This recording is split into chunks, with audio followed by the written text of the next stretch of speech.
All right, hey everybody, and welcome to Chiu Stream, where we talk about art and life as an artist. I'm your host, Bobby Chiu, and I also got on here my good buddies Matt Johnson Hey, everybody. Glad to be here. and the one and only Jonathan Hardesty. What's up, internet? Right on. And just so we can get some of these things out of the way, I want to mention a couple things before we get started. Traveling first. September 15th, 16th, Copenhagen. Absolute all-star cast of amazing artists.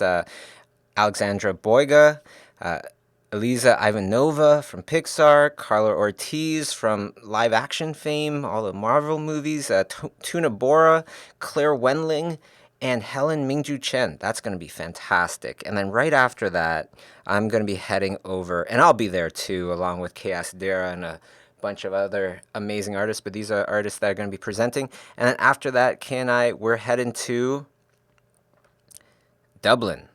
That's going to be fantastic. Dublin, 20th to 21st in October. That's going to be with Stefan Martinier, Shannon Tyndall, The Black Frog, Igor Alban Chevalier, Sylvain Mark, Megan Brain, and Nathan Fowkes. A whole bunch of artistic heroes of mine, so I can't wait for that one as well. It's going to be fantastic. And the last thing I want to mention real quick is the Schoolism Summer Sale. I'm sure you heard it from a bunch of your friends. If you didn't, you don't have good friends, because this is something you don't want to miss out on. The Schoolism Summer Sale, you save $100 off an entire annual subscription. You get the subscription for $198. That's like one third off, and 200 plus lessons, over 25 courses for under $200 for education for an entire year. Can't go wrong with that. I'm actually taking courses as well, taking Craig Mullen's course right now. Couldn't be happier, couldn't be more frustrated and happy at the same time. So without further ado, let's get the show on the road. Today I'm going to be painting. Today I forget what I'm painting.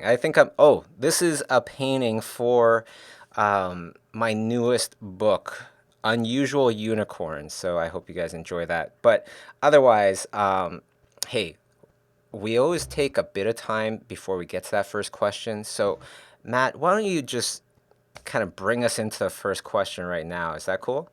Yeah, absolutely. I think that we have some good ones that have come in before. This one's funny. This is just funny, and I think we're going to go for this one. If a monster came by and ate all of your art books and thought itself benevolent to let you keep one and only one art book, which art book would you pick? Oh, That's an easy answer for me. I would. I mean, there's so many that I like, but I would keep Richard Schmid's Alla Prima, Everything I Know About Painting for sure. That's that's a really that. good one. Yeah. Oh man, art book. Shoot. Like, if it's the art books that I have right now, I would keep my Totoro Forest Project art book. This was Oh, such a that's a good one. wonderful event. It was created by Dai Satsumi, Ronnie Del Carmen, and Enrico Casarosa at Pixar. I believe that's who they were. And then they organized this beautiful event, an auction to sell art, um, to raise money to save this forest that inspired Miyazaki himself to create Totoro.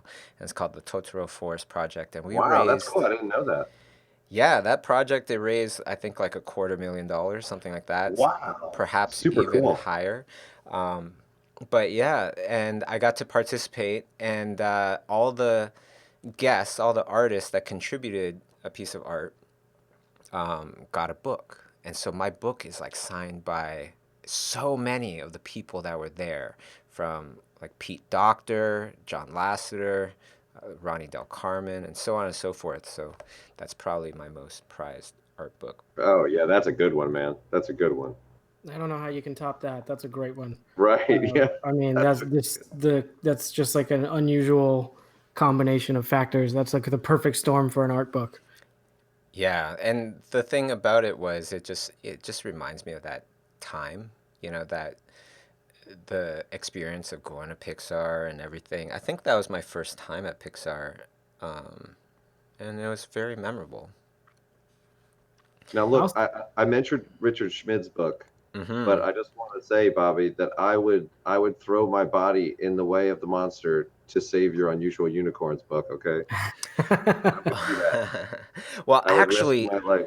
I have, I totally forgot. I don't know if you guys do this, but I have a sketchbook where I keep, um, I only bring out occasionally now, where I used to bring it out all the time and started in 2010 and got like all of the wonderful, amazing artists and people that I really respect that I've got the pleasure to meet to draw in the book. And they would all draw a creature since I love doing creatures, it was themed. So That's that's cool. probably the book actually, because that book was signed by, it was drawn in by Moebius, who is no longer with us. Nice, nice. Yeah, He's like the legend of legends. right.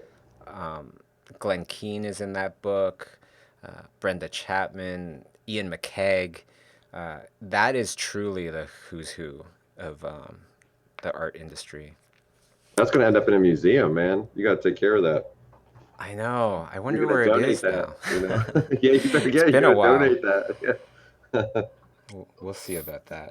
For What other real. questions Yeah. do we got there? Here's a good one. This is a good topic. Let's talk about this. This is a question from FST, bunch of numbers and letters. I don't know. Here we go.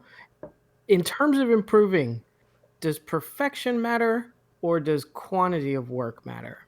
Mm, I don't think it's any of those, right? I think it's Mm-hmm.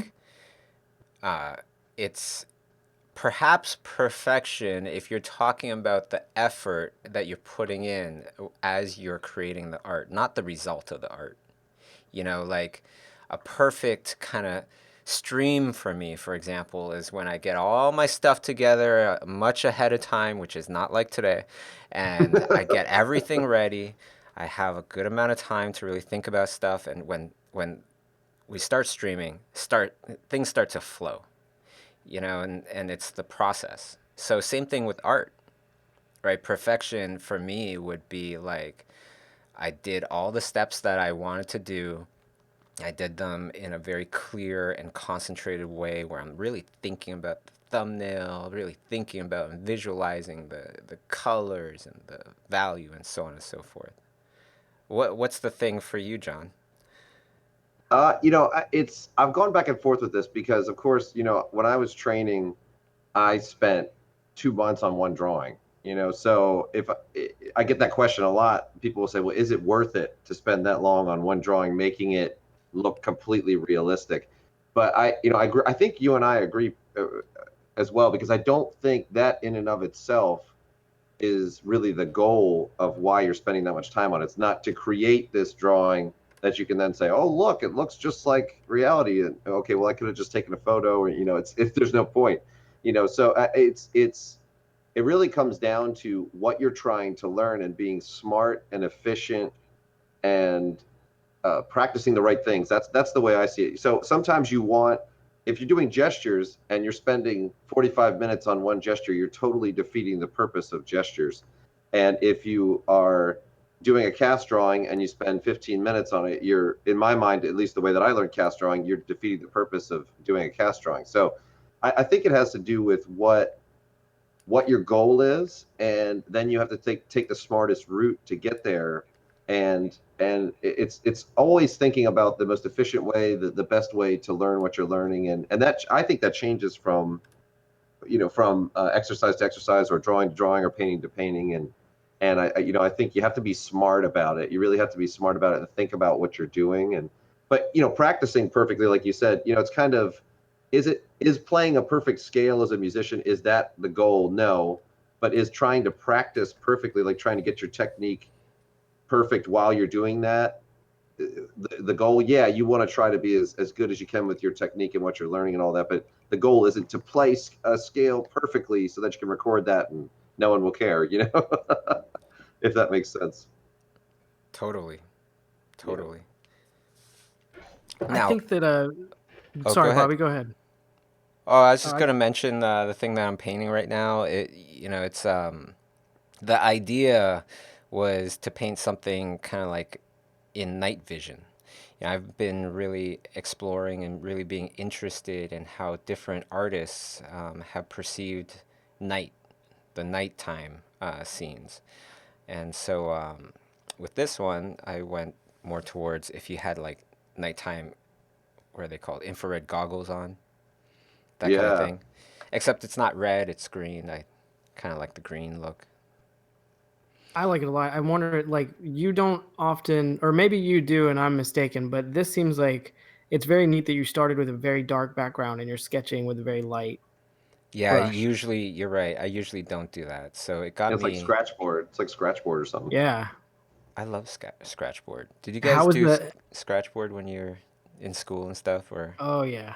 Oh I've yeah. never used it. Can you believe that? I never got to use it. it would be really I cool should. to see you actually do scratchboard now, now that you've developed skills and all this stuff, and see what you I'm gonna can do write with that that. down. I'm gonna do it. I'm gonna get scratchboard and do it. We should just do it. You know what would be cool? It would be a gallery show. Or maybe it might not be cool, but a gallery show full of amazing artists doing amazing artwork using very kind of kindergarten kind of art materials, Oh, I like Yes. that. Kind of right? kitschy stuff like glow paint and Glow paint, see what you Yeah, could do with that. crayons. Totally. Crayons, Play-Doh sculptures, oh you That's know, a good idea. just bring it back. Yeah. I wow. mean, it's like a chef. It's like a bunch of chefs using, like ramen packets and stuff like that. It's always interesting. It's interesting to see how they can take it and elevate it. That If that I would knew be then cool. what I know now, right? Right. That's so Right. cool. Yeah. Man, Yeah. that's a great concept. How is it different painting like this though? When you're painting with these light colors first, do you feel like you go in a different mode of thinking at all? I remember thinking to myself, things are going terribly wrong, but keep it together and keep going. See where it leads you. That's exactly what I was thinking. Oh Because my goodness. but then okay, correct me if I'm wrong about this. I totally might be, but I feel like a lot of artists, they go through some sort of period in time of their painting where they're like, "Ah, man, I don't know about this." Every time. Every Every time? time. Yes. Every time. Okay, And I that and makes me it's feel funny because better. I laugh now because I get to that point where I'm saying, should I abandon this painting? And And I'm Yes. looking at and Yes. I'm looking at this like this is a really strong composition. These characters already look interesting. He doesn't even have to paint on it anymore. Man, I wish I had come up with something that cool Hey, and that's it why wasn't going well in your head. that's why so many of these streams or so many of the interviews, in the end, it's like when you get to the crux of it, it's like we're all talking about the mind game that we play Yeah. with Yeah. ourselves, right? Yep. Because like so many things, it's like if you believe, then you can achieve, but if you don't, then you don't achieve nothing. It's true. It really does start in your mind. There's so much of it that starts that way in so many different things. But yeah, I mean, it just thinking positively. I think you have to combine the work ethic with it. Of course, you would agree with that too. But if you are not thinking correctly, you're just gonna fail. Yeah, there was this thing, Steven Silver talked about this, and he said something like, there was a point in time where people thought that it was not possible for a human being to run, I guess, the 1 mile or something within a certain amount of time. I think I think it was under like the 3 minute mile or something. 3 minute mile or something. Yeah, something like that. Mm, And nobody could touch that record forever and ever because they just thought, because science was actually telling them it's not possible. And then once mm. one person did, then all of a sudden that record was being broken all over the place. Right. It was now that then it was allowed. You were allowed to break it. Yeah, yeah. And it's like, what do you think you would be able to do? Say, John, right? What do you think you would be able to do knowing what you know now if we kind of put your mind into the 16-year-old you, Interesting. right? Ooh. Interesting. Like knowing what you can achieve, knowing what other people can achieve, and all that stuff. Because that was the biggest kind of roadblock for me. When I was starting up, was I just didn't believe.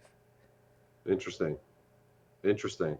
I think the flip side of it is there as well. I think it's not quite as obvious, but I do think that if someone views their work a little bit too highly or a lot, views it, if they think they're way better than they actually are, I think that will stunt their ability as well. I think you just have to have a very realistic, because sometimes people are so down on their own work and that kills them. But I think if you also think you're super awesome and you're not, that will stunt your work as well. So I think it's always a balance. But you're right. I mean, if you were to take, if you were, I probably was that version back then. If I could put my mind in my 16-year-old self, I probably would realize, oh wow, I wasn't very good at many things, but I thought I was really good, so I just didn't practice very hard, or something like that. I think that's probably how people would describe me back then. It was the opposite. It was belief in a non-skill set. Like if I I was think. gonna go back to that 16-year-old version of myself, I think the things that I would do different would be a ton. Like I would think one thing I remember thinking, maybe when I was like 20, which really did well for me, is what do 30-year-olds and 40-year-olds really care about? Let me care about Mm, that now. And now all of a right. sudden I have a 10-year, 20-year head start. Yeah. You know, Yeah. so when I was in my mid 20s, I remember thinking about, okay, 45-year-olds, what do they care about? They care about legacy. They care about their family, they care about balance, and they care about their legacy. What are they going to leave behind? How's their life going to count? And then I started caring about that, right? I started caring about that a lot more. And that Right. became, well, I hope what my legacy will be is that I helped the art community in a huge way, right? So then I I think started you're thinking headed about there. that, right? I started thinking about that when I was Yeah. 26. That's interesting, man. I thought about that too. That's why when I first started my career, I wanted to teach. I wanted to teach because I saw the difference. My dad is a teacher, and I saw the difference it made in people's lives, and the difference it made in my life when someone stopped. I remember William Whitaker. He died recently too, this year, just probably like 2 or 3 months ago. But he had a big role in the beginning of my career, and I realized, on his Facebook page after he died, everybody was coming out of the woodwork saying, "Oh, he said this to me. It really helped. It helped me tremendously when I was first starting out." And I remember saying, this is going to hurt my work in the long run a little bit. I won't necessarily get to the same point that I would without it, but I know I want to teach because of what it meant to me. I want to be able to do that for other people. So it really helps to see that perspective. I remember as a teenager seeing my brother and sister as old. My brother's 9 years older than me. My sister's 6 years older than me. They would get in trouble, and I learned from that, and I tried to say to myself, okay, I'm not going to do that, or I am going to do that when, as I get older. I saw the flaws in their teenage thinking a little bit more than I had the advantage of that. Yeah, that's really interesting because it's like in somebody else's shoes, they if they have kind of like bad influences, not like they're that bad or anything. I don't know, but Right, let's just say right. they aren't that bad. Uh, they might actually go down that same path. You know, so a lot of people they kind of look for this black and white kind of formula to success, right? Like, how do I do this? How do I do that? Okay, Right. it's along this path. But it isn't. Because some Never is. people, just like, you would know most of all because you got kids, like, you raise them the same, they're not the same people, Totally. right? And if you raise them all the same, it wouldn't work for one as much as it would for the other. Yeah, I would even go as far to say that if I raised, like, my son, he's the oldest, if I raised the my two girls like I raised him, I would pretty much ruin them as people, because it's just completely different. He's a completely different person. He's way more analytical, like, than say my second daughter. She's more of an artist, and she thinks completely differently than he does, and has different priorities. And I mean, it's so drastically different that and that's actually I would say the big challenge for parenting, and also I would say the challenge with growing and getting better at anything is just, for as a parent, I need to understand my kid really, really, really well and understand what makes them tick and really kind of dig on a mental level to try to, to try to predict how they would feel or what they, and then you can counter that, help them cover up those flaws and then encourage the things that they're, doing right and all of that. And it's the same with teaching art, but I think it's also the same with learning. Like you really have to be smart about the way that you're thinking and really dig in and understand. There's so many it relates in so many ways, I think. It'd be great, for those of you listening out there, if it makes sense to you, try it out. Think about what distracts you, and why is it distracting you? Like, maybe it's eating or something like that. And that's what you kind of do when you start drawing for too long. You start getting hungry, you start getting the munchies. Even though you don't actually need food, you'll look for something to make or whatever, right? And you think about those things, and then you got to think about, why am I doing that? Because a lot of times it's not because you're hungry, but maybe because I don't know, you're frustrated with staying in one place too long, stuff like that. Um, and that's important, because if you just go, oh yeah, I keep wasting time making a bunch of food or whatever and snacking, uh, and then you go, okay, I'm not going to snack anymore. If you didn't really think about the fact that, no, Right. it's you sitting there for too long, that's what bugs you, then you're just going to find another thing to Right. replace the eating, Right. which I Right. see all the Totally. time, right? And then the other thing is to think about what really works for you. Do you truly work better when you're alone, or when you're surrounded by a bunch of people all working as well? That That's an kind of interesting stuff. point. One That thing kind of ties in. Go ahead. Oh, the last thing was, like, one thing that I'm trying to notice more and more is the types of food I eat, and how do I really feel after eating that food. And this all Hmm. started from um, a 24-hour, traveling thing, where I was going from one plane to the other before I got home or whatever. It's really, really long, and I was eating all this uh, airline food, this airplane food, and I felt really, really dumb at the end. I don't know why. Like my mind, it just felt clouded. When I really thought about it, I was like, yeah, this isn't the normal me, because I can't really hold a thought in my head nearly as long as before. And then I realized, yeah, it's that food. Well, and Totally. sometimes you have it in your head that certain things make you feel good that don't. So you have to take that step back and look at it. Like, what if caffeine makes you too jumpy to draw? Yes, yes. I can't have over 1 cup of coffee a day, or else I'll start just feeling horrible and twitchy or Yeah. whatever. And people might be like, yeah, energy drinks. Let me go get some more coffee. Like, I'm going to crush it tonight. And it might be the one thing that's messing with your attention span. You just got to take a step back and look at that. And one thing that a lot of people, they don't really truly explore is the idea of meditation, and how do you feel after doing a bunch of meditation and then getting into like hardcore thinking about, whatever problem you're trying to solve or whatever you're trying to paint. Because there is a difference. Well, at least for me, there's been like such a huge difference if I had that pristine startup to my day, where I'm like really, taking the time to exercise and meditate, and then I go into work. So much better.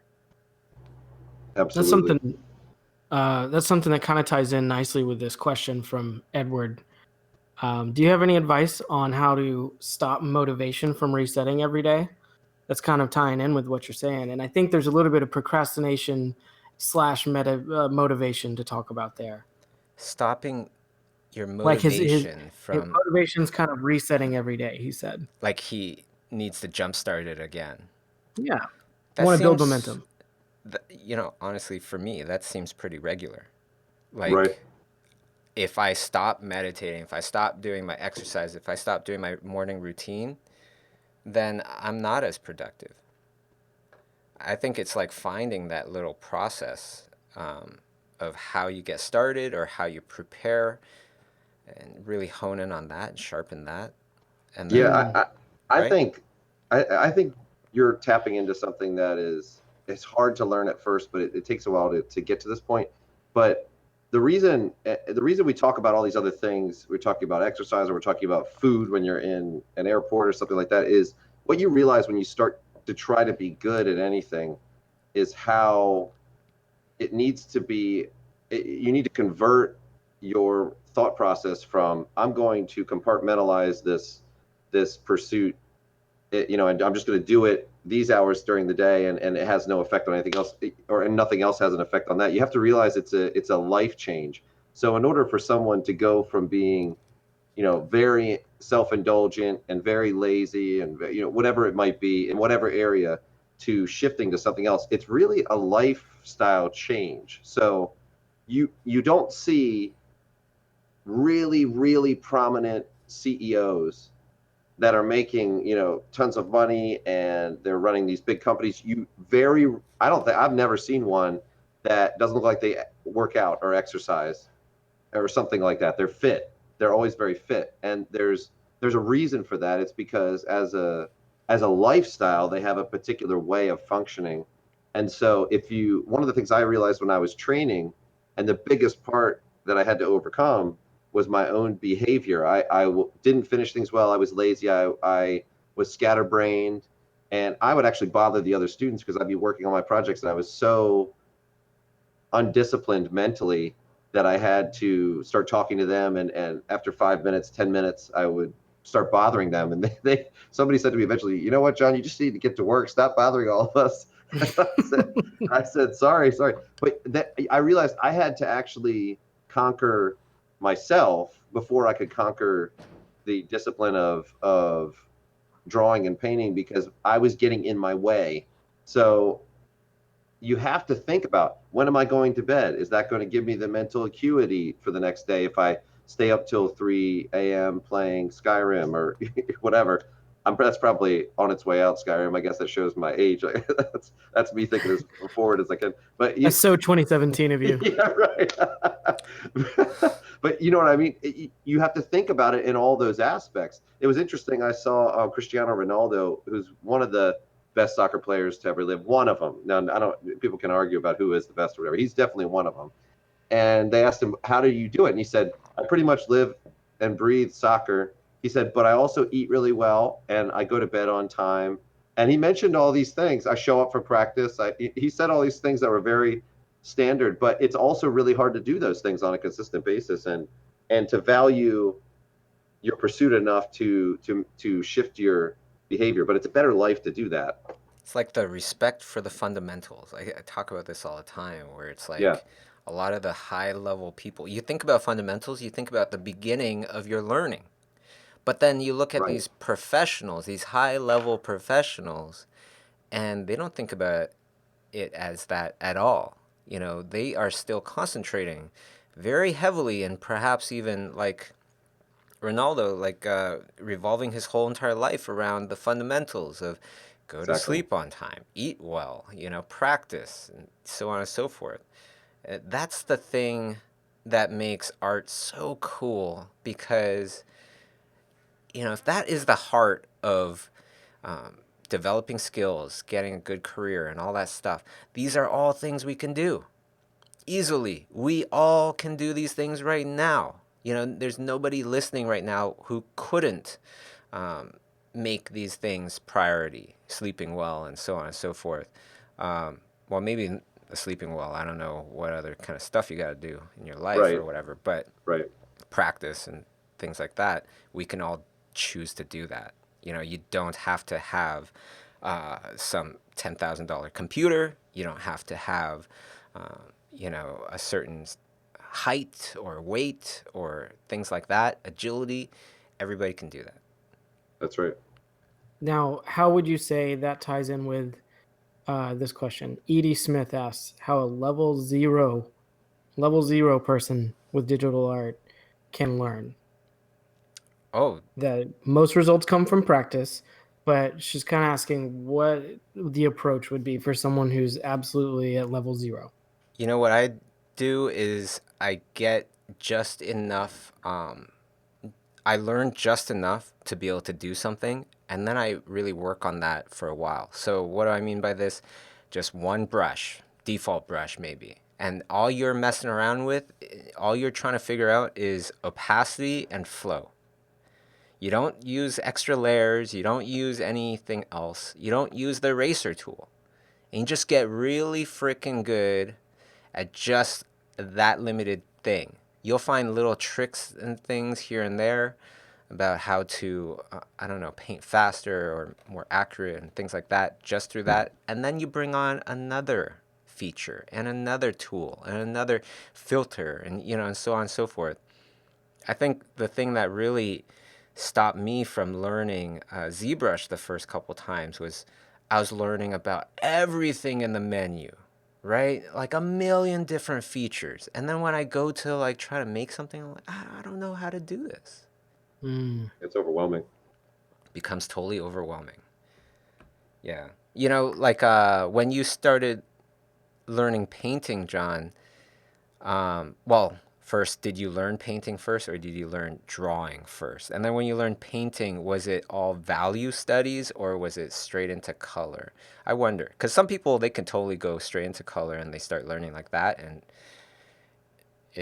it seems Yeah, for more me, challenging to me. But yeah, go on. yeah, we started off copying other old master drawings. So we weren't even really doing a drawing of our own. It was already we were learning to draw what someone else had already simplified. Charles Barg is the name of the artist that is used for that classical side of things. And he did these plates, like these lithographs that were very simplified versions of these casts that he was drawing, these sculptures.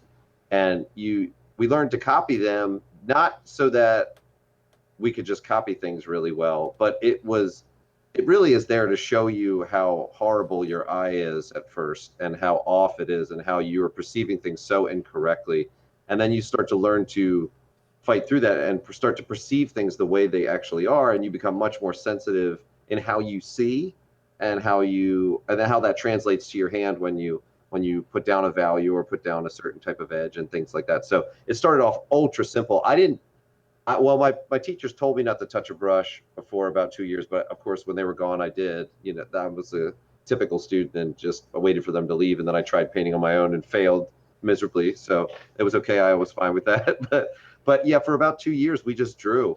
That's it. That's all we did was draw. And really, the interesting part is that I found is that if you know what value something should be, if you know how light or dark something should be, if you know whether the transition should be long or short, and you know how to place things, you can get your proportion right. If you have all those things under your belt, painting is nowhere near as difficult. But if you try to paint while you're juggling all those things and you're getting each of those things a little bit wrong, it becomes a completely overwhelming experience. It's very, very difficult. And like you said, Bobby, you add one thing at a time. I'm a big believer in saying you should draw first. Absolutely draw, draw, draw, draw, draw.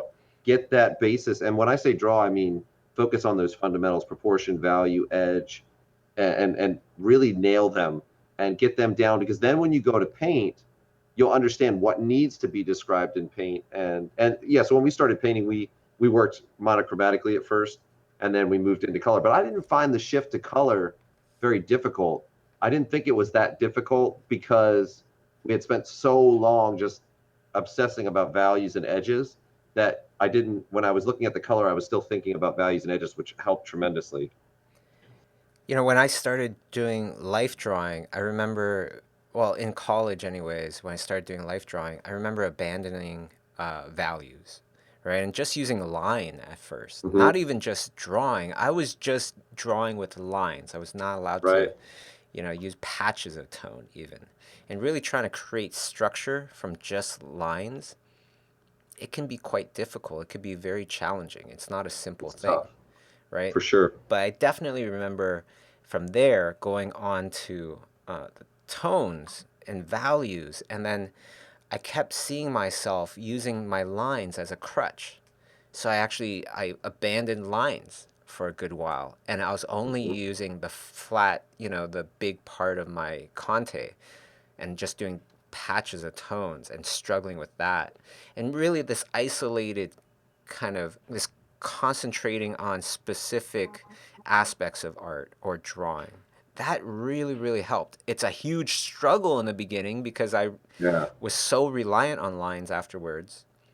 But And I remember all my students kind of, or all my classmates actually, kind of feeling like they're going right past me because they're using line and tone, whatever. But then later on, I became really good Hmm. at the lighting, right? And then it's like Right. you kind of surpass a bunch of them as well. That's right. That's right. It's like the giant bamboo, grows underground for like 3 or 4 years or something There like you that. go. Last year, it shoots up 20 feet in 1 year. It's amazing. Very poetic. I like that. I remember like when I was in figure drawing, everything would fall apart for a couple of weeks, and I would wonder why. Like this is the same class. Yeah, I'm focusing a little more on one area or another, and it's like because you're paying attention to line for a week or two, and then all of a sudden it clicks, and you bring all your other skills back to the drawing, and you're like, oh man, I just leveled up. It's just a great feeling. It goes all the way down into the gutter before it comes back up to the top. It's true. It's true. That's Yeah. very true. It does Here's go into the gutter. yeah, I got a couple more questions for you guys. There's some good ones here. A couple people have asked questions about having their art getting noticed, whether it's a project or a comic book. Carlos Rue asked about it. Simo. I'm sorry if I said that wrong. They're asking about getting noticed with art. Can you guys talk a little bit about that? That one, kind of like the easiest way to break it down, I would think, is what attracts the eye? Contrast. So that doesn't mean to make a whole bunch of super contrasting art, because also if it's too contrasting, it's an eyesore. You want to just turn away. You notice it, you notice the loud, super colorful, patterny jacket, this person walking down the street, but then all of a sudden you don't want to look at them anymore because they're so contrasting. Hmm. Well, same thing goes with portfolios, right? You want it to stand out. So you got to look at all the other portfolios out there and go, would I truly remember my portfolio if I wasn't my mother, if I wasn't me? Would I remember it? And then is it too contrasting? Say I really, really recognize it. Like to this day, I have this one portfolio that's been burned into my skull. And it was this really nice Italian artist I met in Angoulême, France, years and years ago. And he's like, "Can I show you my portfolio?" I'm like, "Sure." I see a bunch of fruit and stuff, cartoony fruit, and they all are jumping into the recycling basket or whatever. Okay, he's into advertising or something. And then I turn a couple more pages, and then it's like uh, this weird alien porn comic book where these aliens they come and they are trying to mate with all the guys or whatever, and it's just really weird and totally out there. And the contrast from the beginning of his child-friendly portfolio to like complete X-rated pornography, it was so high that I still remember Stuck in it your head. after Yeah. like 8 or 9 years, and it's not in a good way. So something to think So about. Right.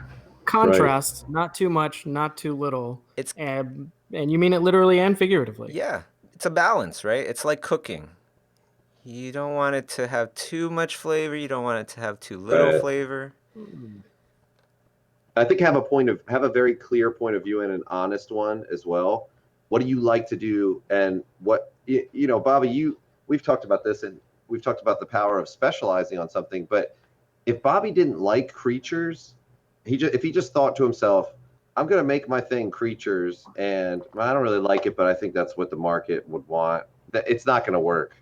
It's not Mm. going to work. So you probably went through a number of different things, and you were very intentional about pursuing that vein, but it was also a very honest thing. It wouldn't be as honest for me to look at Bobby's work and say, "Oh yeah, I'm going to do creatures too. I'll do creatures too. It's working for him. I'm going to do it."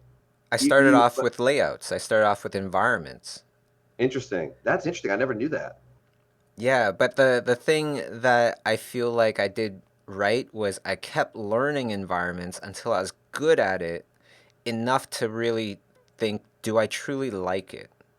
Hmm. Instead of like, oh, am I good at this? I'm going to try it for, 3 months and, yeah, I don't feel like I'm an expert yet. I'm going to change to something else. You know, Right. But like learn it to the not point where you can take something away from it because, in the very end, we are the interpreters of life. So whatever you learn about life, it will be able to come back in and raise your art a little bit more. Even if you don't like it by the time you're done, like environments perhaps. Right. Knowing that now about your artwork, it makes so much sense that your creature work lives in such believable environments. So it really informed and, improved what you ended up really doing. That's awesome. Well, thanks. I don't think too highly of my environments, but thanks for that. That's really nice. Let's Yeah, see. you can see it. Yeah, I can see it. I definitely can see it Yeah. for sure. Well, especially Uh, this painting, right? It's in the dark, and and very strong there's environment. some Yeah. grass, and there's a couple rocks. Good job, Bobby. Well, no, but Sometimes less is more. well, no, but I mean, I think it's more the way you think about it. Like when I see you painting something, I can see your thought process, including the environment. You're not divorcing that creature from where it is. And I've heard you talk to people and say that as well. Where does this thing live? What's around it? What colors are in the environment? How would it blend in? I mean, even like that painting that I saw at the Schoolism house, which my daughter Violet was totally digging that painting you did, Bobby. The one of the creature that has the bunny painted on his face. It's a white bunny. He's Oh this yeah. huge, massive monster, awful monster that's about to eat these little bunnies, and he's got a little white bunny painted on his face to to pretend he's one of them. And she loved that. She's got a little bit of a dark side like me. She loved that. But that's a really good example, right? So you're thinking about the environment that this thing's in, how it will blend in, and that's what kind of fed that whole painting. So I totally see that. Yeah, I see that. That's It tells interesting. the story. It tells the story. Hmm. There's a beginning, middle, and end to that, Right. and that's just part of the magic. This is an interesting question on the topic. Seth asked, "How do you guys keep your character designs fresh without repeating yourself?" So, how do you stop from falling into those ruts that people might get into where things look the same a lot? You guys, everything you do looks different every time, but it still looks like yours, and that's awesome. Yeah, I mean, I actually fell into that rut early on in my career, and I that's why I like to talk about it a lot because realized I was doing a bunch of still lives and doing things, and all of a sudden they stopped selling. Like my still lives stopped selling, and I thought, why aren't these selling? People like these, and I realized, and then I looked at my work actually, and I said this one day. I said, my work is really boring. I thought, what am I bringing to the table? And this was early on. This was probably about 6 years in or something like that, and I realized then I thought, I'm not being honest here. I'm not experiencing anything and then relaying that experience. That's the whole idea. And I grew a lot then, and I still don't think I still don't like generally like my work as much. I guess I shouldn't say I don't like it, but I have an idea of what will happen 25 years from now. That would be much better, hopefully. But but I think you have to experience things as a person, and you have to pull that into your art. So it'd be kind of like if you were a writer and you want to keep having fresh material. How do you have fresh material? Where you go out and you experience life. If you're sitting in a room in your house and that's all you ever do, you're going to be, unless you have some really interesting things happening in that house, which you might have a family that provides you with plenty of stories. But I remember the lead singer for Paramore, she said she was touring and she couldn't write the new album because she was always touring. So she said every song I wanted to write was about us riding in a tour van. She said she couldn't. She said I don't know what to write about. I haven't experienced anything, and she felt like it was Groundhog Day. She was just experiencing the same concert over and over again, playing the same concert. They're playing so much, so she had to stop and just sort of live life and have relationships with people and hang out with her friends and see and do things to really get it. So I think to stay fresh is to stay aware and stay involved and learn, constantly be learning, not just with art per se, but just learn about life. And that's what's, as you change as a person, that's going to find its way into your work in interesting ways. I think that's An- that's my opinion. Another really good tip is because we, as character designers especially, um, you start to get into the same kind of curves, the same kind of shapes, stuff like Mm, that, yeah. repeated over and over. It does kind of become your look or your style, and people can identify with it, but it hinders you from growing more. So, what I've seen and what I kind of do as well is put into your process some things where it's about luck. It's about just putting a bunch of random shapes together and looking at those shapes and seeing, what do I see there? Kind of like looking in the clouds and kind of picturing a choo-choo train or whatever in the clouds. Same kind of deal. You can do this with perhaps making your own brush, right? You make your own brush of this very interesting graphic shape or whatever, and then you have rotate on there where it will randomly rotate it into certain degrees and shape randomness as well. So, you put four of these little stamps down, and they're all going to be various shapes as well. And then you start looking at those shapes and going, okay, what do I see there? How could that be a creature? How could that be a building or whatever it is that you're trying to draw or paint? Yeah, I think that's good. I'm a big believer in making it hard for yourself for the artistic reasons.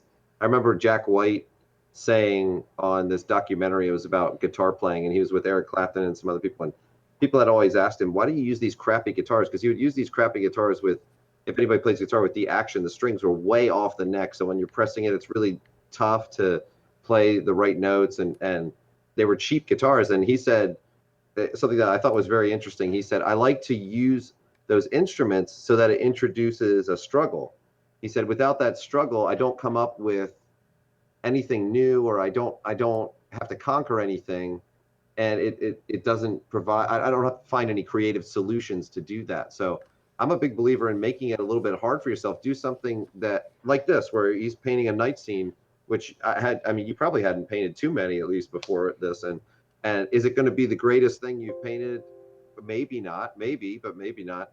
But try something that makes you feel uncomfortable.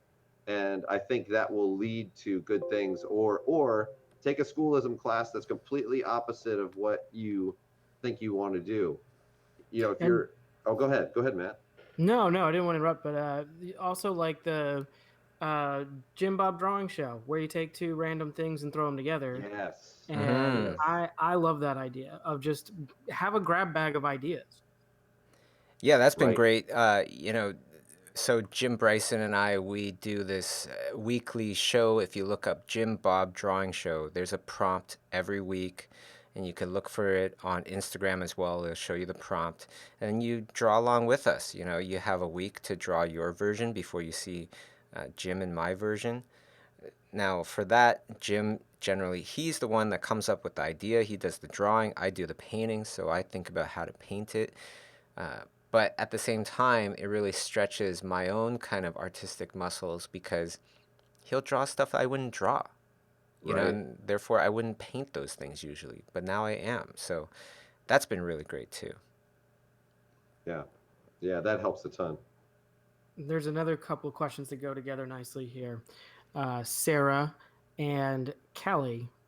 Sarah was asking about balancing career, hobbies, health, and family.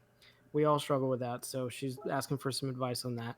And Kelly said this is specifically for Jonathan because she has a toddler and has found juggling work, creativity versus being a parent overwhelming. So I know we've talked a little bit about routine, but what about that like work life family balance? Yeah, that's tough. That's tough. There's a number of things that I would say you have to learn to do. You have to learn that each second is precious. You can't. So a lot of times you get up and you just, if somebody doesn't have kids, they get up and they can kind of relax and get the coffee really slowly and do those sorts of things, and you start to realize after you do that for a certain amount of times, and then something happens in the afternoon that completely sucks all your time. I'm thinking to myself, if I would have just got up and done that, I could have gotten this done in the time. And so you have to, I think you have to be even more intentional. It's just the more busy you get, and Bobby deals with this too. He doesn't have kids, but he's got this tons of things pulling at his schedule. And actually, it for me, it seems a little bit simpler than what Bobby has to deal with sometimes, because when I have a certain number of things that I have to do, but they're very similar each week. And Bobby, having to do 50,000 different things would really upset my balance. It would be tricky to get used to that, I think. But you have to be really intentional, and you have to be in agreement as a family about what needs to happen as well. I think my wife works with me on that. We're a team, and that also means that when I'm not doing art and I'm doing other things, I can't just be indulgent with myself. I have to understand, okay, well, I want that other time for art. So this other time when I need to be present with the family, I'm present with them and I'm helping and I'm not being lazy and all of that. That plays a huge role, and that makes all the difference in the world. If I was working really hard as an artist, and then when I was hanging out with the family, and I was not present there and not working just as hard with that, I mean, my wife would start to have a hate for my art, the art side of things for me. She would start to feel like that was pulling me away from the family or something. So it's tough. It's like you said, it's a balance. How do you balance it? I think it's constant reevaluation, and constant planning, and you try to be as intentional as you can. It gets upset, and then go back to the reevaluation stage, and then do it again. Back to the reevaluation stage, do it again, do it again. it's Yeah, that makes sense. yeah, it's a growing thing. It's an organic thing, because your toddler then grows into a 5, 6 year old, which then grows into a 12-year old, which then grows into a 16-year old, and it's all these different challenges that happen. And so you just have to be really aware and very intentional, and plan the crap out of things, even if it doesn't work out all the time. Just plan everything, and then be flexible, which sounds weird, I know, but plan everything too. That helps. Now, I don't have kids, but I did want to mention one other thing, especially in the very beginning of my career. I think this is very common for a lot of people. You're so gun ho about getting your career up and going and doing awesome with it that you put a lot of things on the wayside. Your family, your friends, stuff like that, boyfriend, girlfriend, husband, or wife. But the thing is that all those things, they share the same time with you. They share the same life with your career stuff. So it is important to think about the balance between Right. your just regular life stuff with relationships and things like that, and your career stuff, because there's a lot of people, as you look at their, especially like celebrities and things like that, you look at their lives, and all they cared about was their TV show. And then at the end of the road, they have 3 divorces, Right. a million kids, and not too happy. There's nothing wrong with having some, mistakes in your life, but if you can avoid them, then try to avoid them, right? And that's one of the big things with a lot of the younger artists and some of the older artists too, that still have that mindset of like nothing else matters except for my work. It's not good, Yeah, I right? Like agree. there's that Norman Rockwell book where he talks about his life and all this stuff, and it didn't seem like he had a very strong connection with his children, and Right. that's really sad. And I will tell you this, I will say this too. When you decide to invest in other people and invest in other things besides what your own pursuit is, that will feed your pursuit. Like, if I want to be a better artist, my kids, the way that they view the world has an impact on me as an artist. They view the world differently. They stop and they see, when I spend time with them, they stop and they see this normal caterpillar that I've seen a million times. And they say, look at this thing, Dad. This is so cool. Look at how it moves. And then I say, you know what? That it's really cool. That it's really cool. You're right. It's awesome. Thank you for showing me that. And they don't get, they're just being who they are. But when then I start to realize, you know what? They're giving me a joy for learning again. They're giving me a joy for seeing the world differently. And I can guarantee you, if you are a creature designer and you hang out with kids and you start talking to them, that's going to have a huge impact on your work. They're going to say things and do things and talk about creatures, and the way, I mean, it's gonna affect your work in a good way. And so I think a lot of times people think about, and I thought this way at first, where you think, well, this is taking my time away from this is taking my time away from that, and it's this constant war to get to this one thing that you think you need. But then, like you said, Bobby, towards the end you realize, you know what, I thought I needed that, but I actually needed a little bit more of this. And so investing in other people is not going to leave you unsatisfied, for sure, Yeah, and ever. everybody's different. Like some people, they Right. don't really care that much about friends or family or whatever. Maybe Right. they're totally Right. cool with that. I'm just saying if you That's true. are kind of like the average person and you do care about those things, but you kind of feel like, oh, I everything's okay right now. Everything's okay with my wife or my husband or whatever right now. So I'm just going to keep concentrating on art.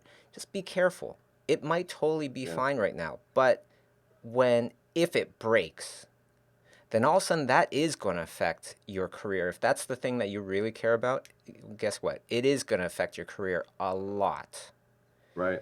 right? Divorce or just all of a sudden finding yourself lonely, just nobody around when you needed them because they just had enough, right? So it is kind of like important if that's if those things are important to you, just don't neglect them.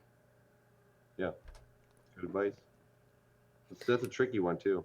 That's some That's one of older those ones personal where it's wisdom. like I was thinking, what do the people 10, 20 years my Hmm. senior really care about? Yep. And I think that I could have taken that advice earlier in life too, and like be a little more interested in that variety. I think that if you're interested in that balance early in your 20s or coming out of high school, it's so beneficial to be like really nerdy about one thing that you really like that isn't your art career, and really enjoy your time with your friends, and don't like grind out to the point that your only interest is art itself, because art as an interest in and of itself, it's a fuel that just burns out quick. You can't just learn techniques all the time and never have anything to butt up against those techniques and make your art more interesting. And I wish I had known that earlier in my 20s. I think that would have been nice. But it's just a really good thing to hear you guys say too. Yeah, Yeah. I've been It's very like focused on my career earlier on. I was super focused on my career, but then I realized my career is going to go to crap if all the other stuff goes to crap. Mm. oh, I see some kids in Bobby's future. He's talking a little bit like No, I'm just thinking about Kay and making sure Kay's cool, and my parents and stuff like that. Yeah. Oh, Uh, I know. I'm just seeing it 3 or 4 steps down the line. I'm seeing what's gonna happen. I just want to see you have kids because your kids would be super cute. That's why. The most adorable. Absolutely. Yeah. And you be drawing them. I know you make fun of me for kind of bringing out my digital dad wallet, but you would be drawing them every day, man. Trust me. You'd then be. everybody's gonna just see nothing but 90% just little baby photos and like That's Instagram. Yeah. Oh, Bobby, no, he doesn't work in film and television anymore. He right. he just draws children's portraits. Yeah. That's funny. Got another couple of questions here if we have time for them. Sure. Yeah. What do you guys think about fan art?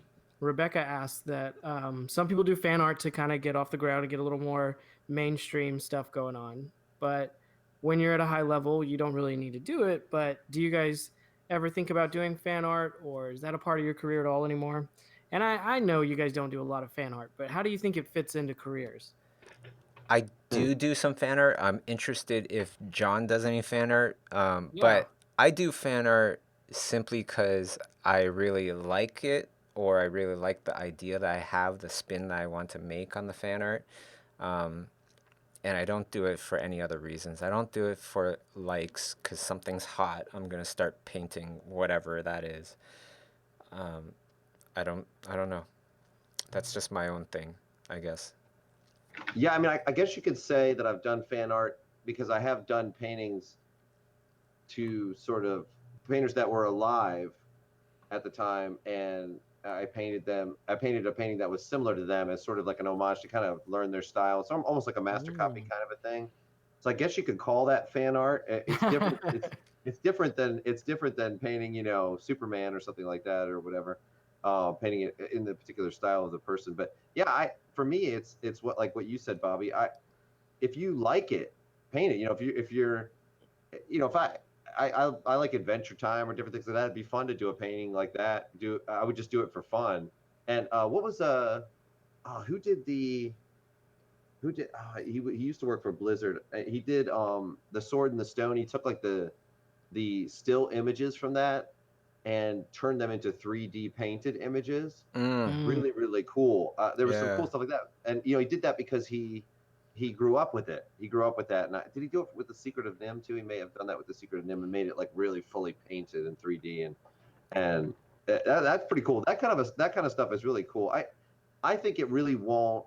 The funny thing is, if you want it to have traction, you kind of have to make it without caring if whether it has traction or not, Yeah. because it needs to be something that's organic. And I think there's tons of people that are doing fan art that everyone just kind of yawns at and nobody really cares. I think that's the majority of it.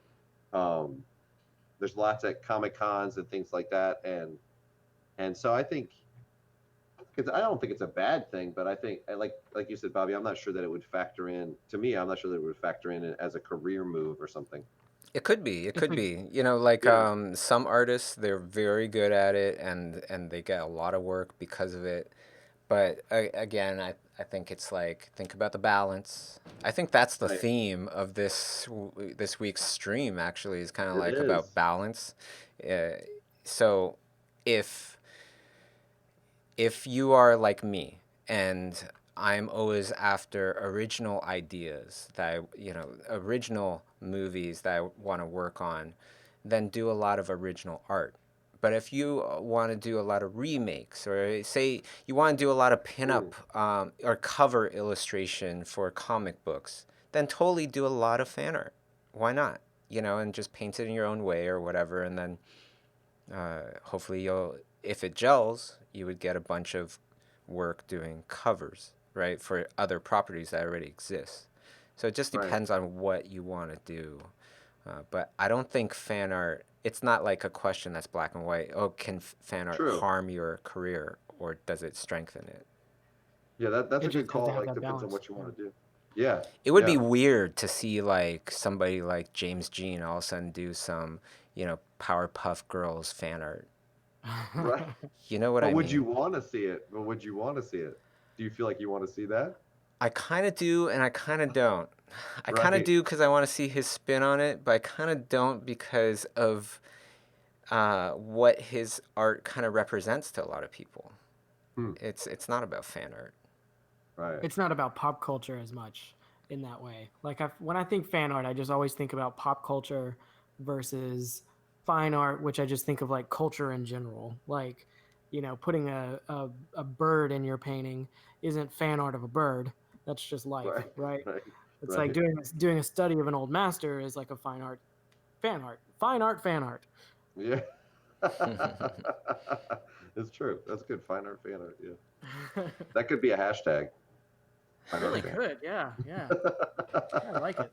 Well, before we go, and I can't believe an hour has already ended, I Oh want to wow. remind everybody about Copenhagen, September 15th and 16th, and then Dublin, after that, October 20th, 21st, you go to schoolism.com, you click on workshops, it'll get you right there, and you could get your tickets there. And most importantly, simply because there is a time limit on it, right? Get on the summer sale. Save Oh yeah. $100 off an annual subscription, and that means that you get access to the entire Schoolism library, over 200 lessons, like I said, throughout 25 courses. There's no better deal that I know of, anyways. And the quality is awesome. You got Craig Mullins, you got people like John Hardesty, Dice Tsutsumi, Robert Kondo, Nathan Fowkes, incredible artists and artists that I highly respect. And I actually take most of the classes, and that's how I built up my own skills. So it's there for you. All you got to do is walk through the door. I want to thank the audience. Thank you very much for hanging out, giving all those awesome questions. But most of all, I want to thank my wonderful co-host and guest, Matt Johnson, Jonathan Hardesty. Thank you so much, guys, for hanging out with me and chatting it Yes, up. sir.